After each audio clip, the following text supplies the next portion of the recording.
Today, I'll walk you through how to drop a pin and send it to someone in Google Maps, even if you're a total beginner or just need a quick refresher.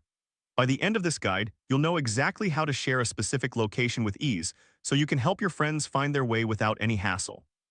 First, let's get started by opening your preferred web browser. Simply type Google into the search bar and hit enter. This is your gateway to accessing all of Google's services, including Maps. Now that you're on the Google homepage, look for the Maps option. You can find it in the top right corner of the page. Click on it and you'll be directed to Google Maps, where the world is at your fingertips. Once you're in Google Maps, it's time to find the location you want to pin. You can do this by either typing the name of the place into the search bar or by navigating the map manually. When you find the location, simply click on it. This action will drop a pin on the map, marking the spot you want to share. Next, look for the Share button. This is usually represented by an icon that looks like an arrow pointing to the right. Click on this button to open the sharing options.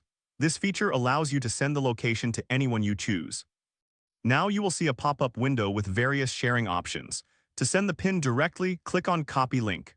This will copy the link to your clipboard, making it easy to paste wherever you want to share it. Finally, you can send this link via text, email, or any messaging app. Just paste the link into your message, and your friends will be able to see the exact location you pinned on Google Maps. It's as simple as that. Don't worry if your dashboard looks slightly different, the steps will still be similar. The interface may change, but the functionality remains the same. If you followed along, congratulations. You've just learned how to drop a pin and send it to someone in Google Maps. This skill can be incredibly useful for coordinating meetups or sharing hidden gems with friends. If this helped you out, please give the video a thumbs up. If you run into any issues, leave a comment below. Subscribe for more actionable guides. Thanks for watching.